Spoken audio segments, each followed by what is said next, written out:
Welcome everybody from the Sierra Mountains to the Barrier Islands and everywhere in between, up, down, north, south, east, west. We welcome you here. We're glad you're here. Hey, my kids call me Bubba, so you can too. And one of the things that we firmly believe is that we're all Bubbas. We're all just average, ordinary people, and we're looking for the best ideas possible. And we're firmly convinced that the best ideas are found in the Bible. But that's not to make anybody mad. That is just, firmly convinced that you're going to get the best ideas out of the Bible. We're in a chapter of the Bible that clearly becomes an unarguable kind of idea. So it's good to see that the Bible makes it very clear that this big idea is important. We'll get there in a minute. But anyhow, the normal way that God speaks to us, says the good book. Poor old Charlie Daniels passed away, and he always used to remind us that, we're getting away from the good book. And that's what we're getting into, is the good book. But the good book tells us, indeed, that God speaks to us. And the way that God speaks to us, or the normal way that God speaks to us, and he can do abnormal things, believe me. But the normal way that God speaks to us is through the Bible. And Christians ought to be taught from the Bible regularly. That includes me, that includes you. And in that, we're going to find some of the best ideas.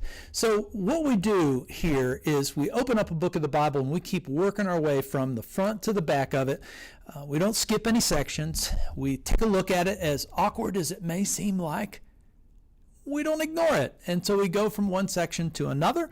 And we are in the most famous of sections in one section of the Bible called 1 Corinthians, a letter that Paul wrote to a group of people in Corinth, literally in Corinth. And if you look on my right shoulder here, that's where Corinth would be. Here's Italy, here's Corinth, and this is a real group of people. But Paul made it clear in the beginning that this letter that he's putting together is for all people in all time. So we've come to find out that Paul has really taken his time to organize this letter. And he's organized it in, I think, 5 different essays. And we are in the middle of the 4th essay. And in the middle of this 4th essay is this little section that we call the love chapter. So that's what we've been looking at. That's what we've been doing. And so let's read the whole chapter. We're not going to study the whole chapter, but we're going to study a piece of this whole chapter. So we need to hear the whole thing so we understand how the piece that we're studying actually fits in. So without any further ado, let's do what we should do. Read the Bible. And here it goes. Here's the famous love chapter. God's love. But earnestly desire the higher gifts, and I will show you a still more excellent way. If I speak in the tongues of men and of angels, but have not love, I am a noisy gong or clanging cymbal. And if I have prophetic powers and understand all mysteries and all knowledge, and if I have all faith so as to remove mountains, but have not love, I am nothing. If I give away all that I have, if I deliver up my body to be burned, but have not love, I gain nothing. Love is patient and kind. Love does not envy or boast. Love is not arrogant or rude. It doesn't insist on its own way. It's not irritable or resentful. It doesn't rejoice at wrongdoing, but rejoices with truth. Love bears all things, believes all things, hopes all things, endures all things. Love never ends. As for prophecies, they'll pass away. As for tongues, they will cease. As for knowledge, it will pass away. For we know in part, and we prophesy in part, but when the perfect comes, the partial will pass away. When I was a child, I spoke like a child, I thought like a child, I reasoned like a child. When I became a man, I gave up childish ways. For now we see in a mirror dimly, but then face to face. Now I know in part, then I shall know fully, even as I have been fully known. So now, faith, hope, and love abide, these 3. But the greatest of these is love. Pursue love, and earnestly desire the spiritual gifts, especially that you may prophesy. Alrighty, let's take a look at this great passage. And we're just going to look at the next chunk, and I'll explain that in a minute. But before we go any further, let's do what we ought to do, and that is we ought to pray. Let's invite God in. Let's pray like Jesus taught us to pray. Our Father in heaven, hallowed be your name. Your kingdom come, on earth as it is in heaven. Give us this day our daily bread, and forgive us our debts, as we also have forgiven our debtors. Lead us not into temptation, but deliver us from evil. And we come here to seek Jesus and him only. Amen. Amen, amen, amen. All right, so this particular passage, or this particular chapter, as we showed, as I talked about last week, can be broken down like this. And the reason why I say it can be broken down like this is because this is the structure that Paul has intended as he wrote it. So in his chiastic way, he's made his big points in the opening and in the last portion, and that is love is the highest way. It's the highway. It's the high road. The whole high road expression comes from this passage. Love is the high road. Take the high road.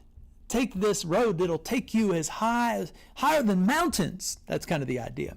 So this passage is bracketed by these two verses. And then inside here, Paul is going to make his point. He's going to talk about love and the spiritual. He's going to talk about love and define that love. He's going to talk about love and the spiritual once again. This point, though, is what we're focusing on, and we're going to call this the have love section. So why would we call it the have love section? Well, there's a good reason why we would call it the have love section, because, well, the way that Paul has put this little section together, and the little section that we're looking at is verse 1 to 3. Chapter 13, verse 1 to 3 in 1 Corinthians. And it goes like this. Just let's repeat our little section. If I speak in tongues of men and of angels, but have not love, I am a noisy gong or a clanging cymbal. And if I have prophetic powers and understand all mysteries and knowledge, and if I have all faith so as to remove mountains, but have not love, I'm nothing. If I give away all I have, and if I deliver up my body to be burned, but have not love, I gain nothing. Okay, so the reason why we're going to call this the have love section is because Paul is making his point through the repeated phrase, have not love. Meaning, you can have some pretty awesome things. You ain't got love? Nothing. Absolutely nothing. So the big point that Paul is making by saying have not, by asking that rhetorical question of have not love, is have love. So that's the implied answer here is don't be in the category of have not love. Be in the category of have love.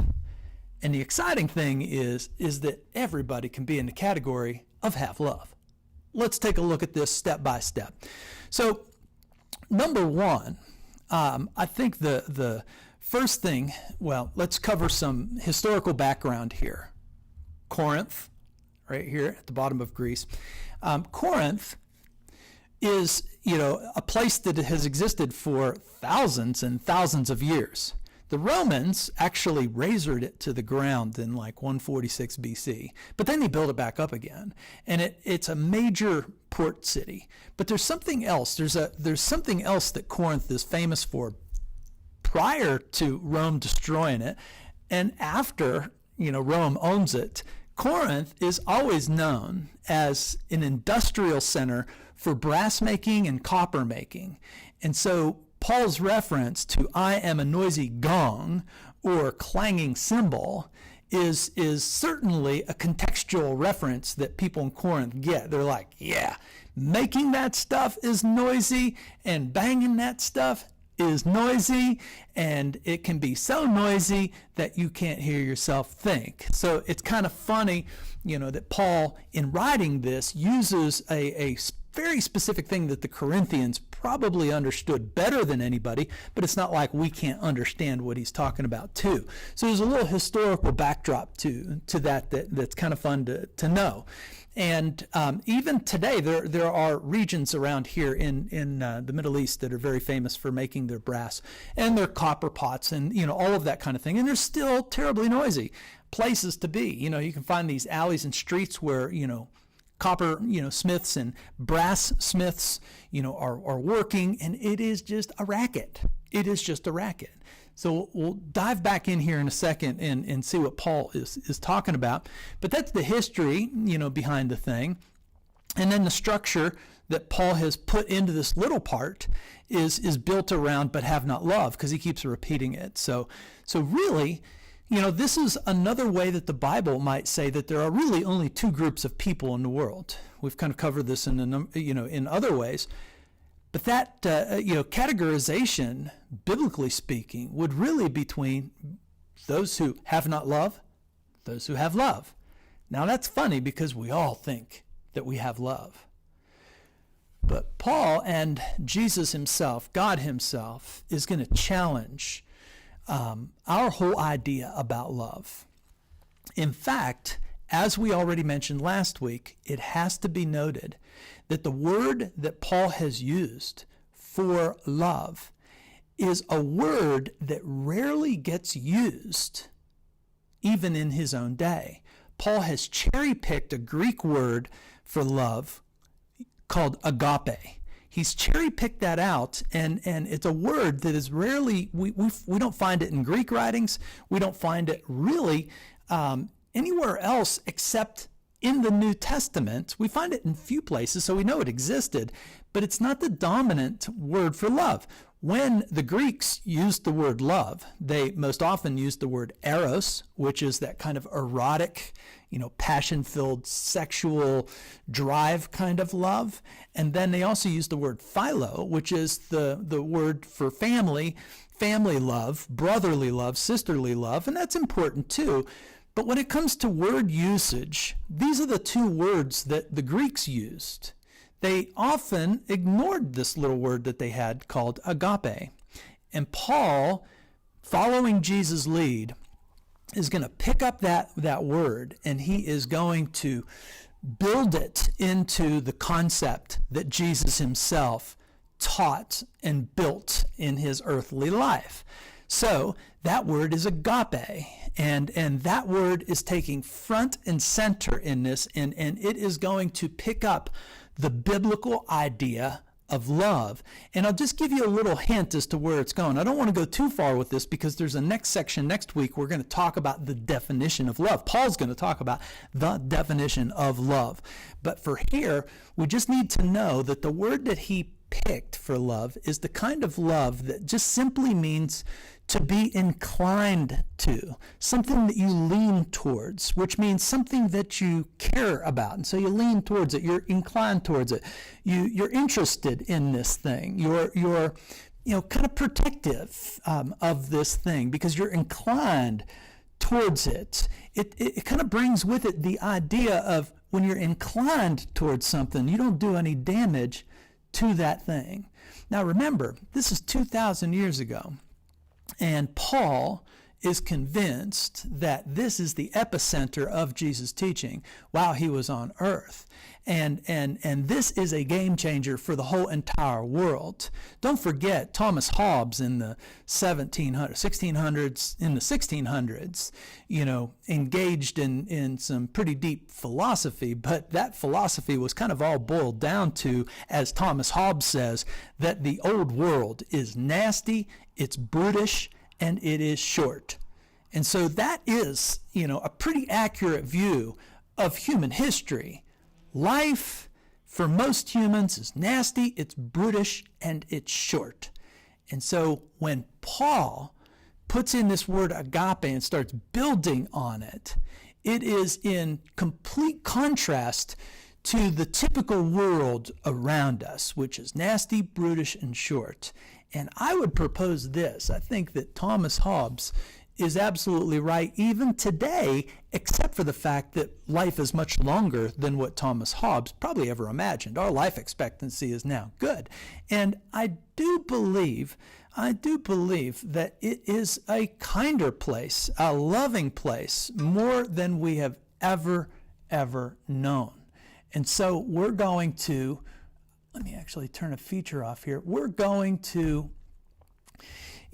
have to see how Paul's going to blow this word up, into a magnificent picture of how the world can change if we pick up on this particular concept of love. Not sexual love, not family love, but the kind of love that inclines ourselves to something. Okay? And Paul's going to be putting us to this word. So as we take a look at this section, let's just dive into it.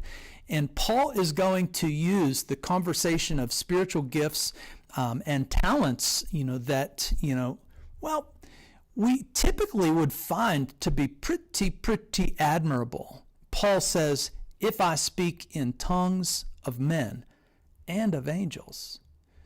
Okay, let's pause for a second here. I've already proposed that I do understand that the church is, in modern day, have a very convoluted idea of what speaking in tongues is. And I do not want to be dismissive of anybody. But I will say, if we're following Paul's argument, and if we're following the argument of the whole New Testament, the idea of speaking in tongues is it just simply doesn't come up in many places. It comes up in Acts chapter 2, and it comes up in this passage here, or in this text here in 1 Corinthians. And you have to remember that Luke wrote the book of Acts, and Luke traveled with Paul. And Luke, in the book of Acts, explains that Peter miraculously stood up and preached the gospel to a group of people that were from different languages. And amazingly, people started saying, how is this hillbilly, how is this Bubba from Galilee able to speak to us in a way that we understand? I can even still hear his Galilean accent, coming through, but I'm hearing it in my language. And so there is a miracle going on there, without a doubt, a miracle that has the reference behind it of when God had foiled the language of men as part of a judgment. This is part of the thumbprint of God pulling people together from different languages to hear the gospel being preached for the very first time, which is by Peter. So if we understand Acts chapter 2, Luke gave us a very clear definition of what speaking in tongues meant right there. When Paul's talking about speaking in tongues, he doesn't set out to define it. So I think we have to at least work with part of the definition, if not all of the definition, of speaking in tongues as being able to supersede the language barrier. Whether that's by learned languages or whether that is by a supernatural kind of experience where, people are hearing, something in their own language when it's not being spoken in their own language, it almost doesn't really matter. And Paul's point here is very simple.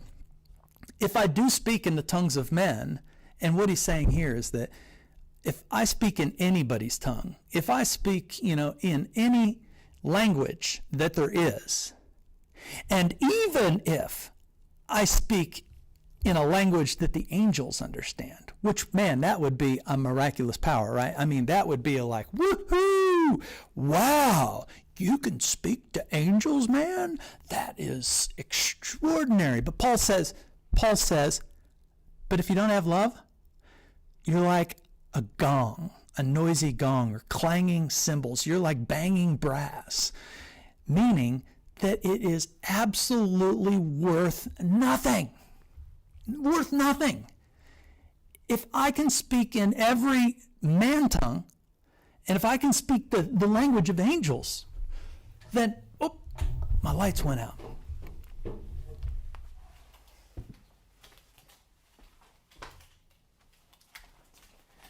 I'm back. If I can speak the language of angels, I must be really something. Paul says, no way. If you don't have love, all of that is meaningless. It doesn't matter how many languages you can speak. It doesn't matter how all of that, is going for, it doesn't matter how talented you are or how miraculous you are. If you don't have love, you might as well be banging pots and, brass pots and pans and copper pots and pans, that kind of thing. And so for those who tend to think that speaking in tongues is a super spiritual thing, you got to catch his drift here. Being super spiritual is actually being super loving. And then he moves on. If I have prophetic powers, if I have, the ability to understand all mysteries and all knowledge, meaning if I'm a super intelligent person, if I'm part of the intelligentsia, I'm part of the scholarly gang, I understand everything. If you're that person and you don't have love, you got nothing. You are nothing. See, you are nothing. So the last bit, if I give all that I have, if I deliver up my body to be burned, but have not love, I gain nothing. What Paul has done is he has reminded the Corinthians that while they have, embarked in spiritual gifts, and while they have seen some of the more extraordinary things as the preaching of the gospel has gone on, and while they aspire to these things, Paul says, if you don't have love, and remember the Corinthians are pretty darn divided, and Paul is lambasting them for being divided. He says, if you don't have love, you are nothing, you gain nothing, you have nothing. You get his point. And it's not the kind of love that's erotic, and it's not even the kind of love that's familial or family kind of love, because there's some strange, ideas in family love. So Paul's building on this new word, this agape word, to be inclined towards something, to be caring and interested and protective and, do no damage kind of stuff. That is more important than anything. Absolutely, essentially more important than anything. And so let's give this a think.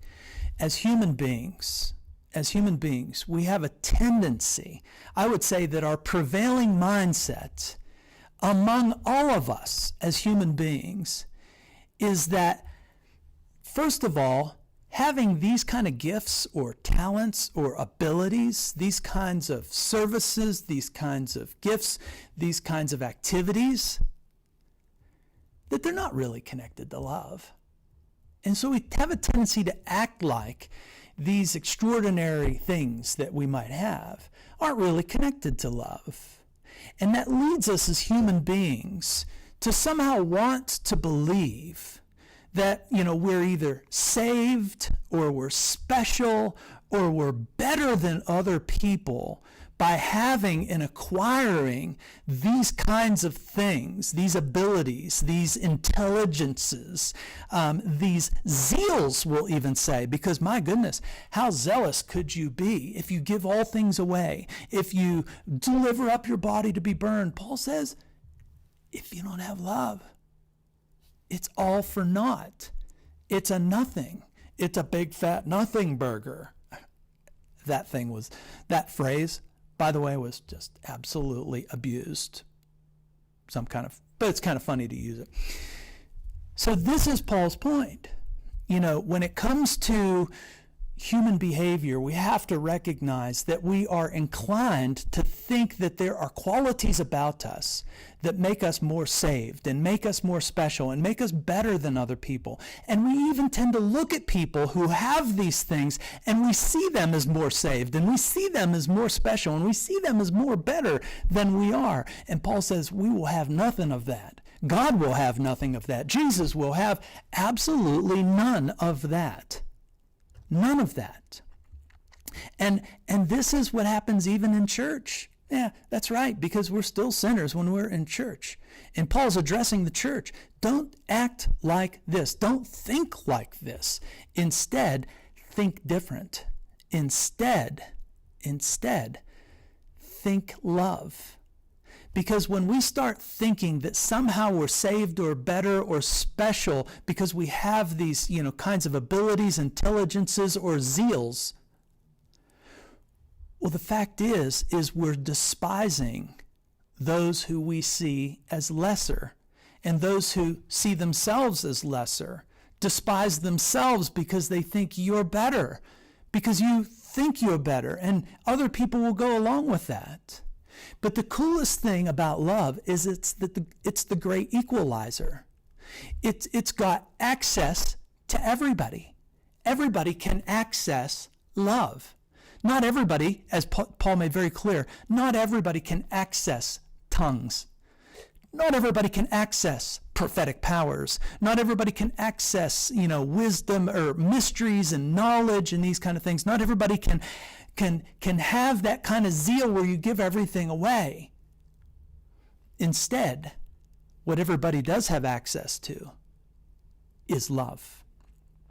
And it's available to all.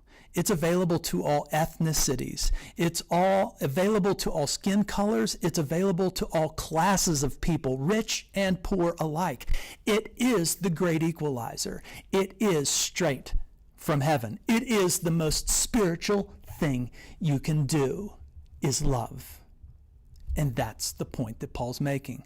All these supposedly spiritual gifts, all of these supposedly, talented people, all these supposedly zealous people that are doing, say they're doing great things. If they don't have love, they've got nothing.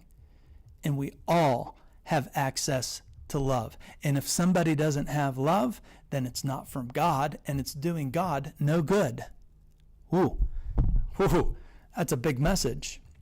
In God's economy, pecking orders and being super special, there's no place for that.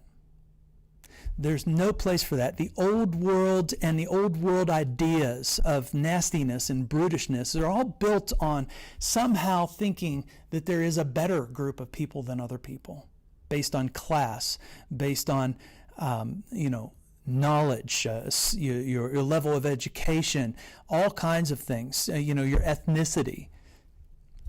We'll have none of that. And that brings us, to really, really, really examine the gospel of Jesus Christ. I mean, look at Jesus, who is God, by the way. And when he comes to earth, he does exactly what the prophet Isaiah said that he would do. The suffering servant, the Messiah, the Christ, would actually not even bruise a reed. He was gentle. He was kind. He was inclined to the people around him, all people, anybody, everybody and anybody, regardless of class, regardless of ethnicity, regardless. Jesus was inclined to those around him, and we should be too. Where is the love? That's always the best question. Where is the love? I will say this. Liberals and conservatives that are big lovers always get along. And maybe we need to create a political party called the Love Party so that we start putting things in its right perspective. But the fact is, and I'm not going to name names here, I'm just saying that there is a growing group of people that will mock you for thinking Jesus is real, or thinking, or for being a Christian, but they will torch you if you're not as loving as they are. They will kill you, seemingly, if you're not as loving as they are. This is not the kind of love Paul's talking about. And there is absolutely a crystal clear message here that love trumps everything. If you are big love, you are on God's side. And if you are big love, then those ought to be the heroes of life, is those that just can simply be inclined to others, care about others, think about others.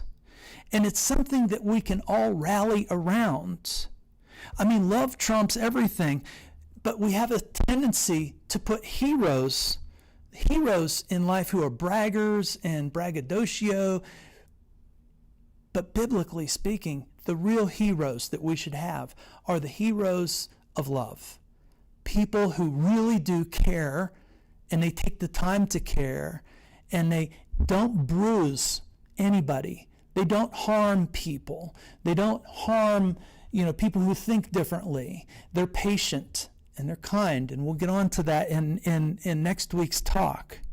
But this is clearly something that the gospel of Jesus Christ rallies around. And the gospel of Jesus defines his death and resurrection, defines love as the very love that comes in the package of grace, and it comes in the package of mercy. Love, biblically defined, is grace and mercy. And that's why Paul had to pick a different word, agape, so he could build, a new concept into it that wouldn't carry the baggage of eros, and it wouldn't carry the baggage of philo, which can be important, but in this is a different kind of love, a love that Jesus builds in his own grace and mercy. This is God's love. This is what Paul is saying. Have love. Have love. And you are super spiritual, and you are in line with God. I love you. I do. And I look forward to talking to you next week too. And I also have a special little edition that's coming out, because there's actually a little section in this text that brings up a question, and that is the Bible reliable? Haven't all the scribes, really made a lot of errors in the Bible? And this section gives us a great opportunity to talk about some of that. And so I'm going to have a special edition that comes, out of just a short talk on one of the textual issues going on in this passage. But for now, just know that the message is clear. Have love. God would have you have love. If you don't have love, you are nothing, you have nothing. Plain and simple. Love you.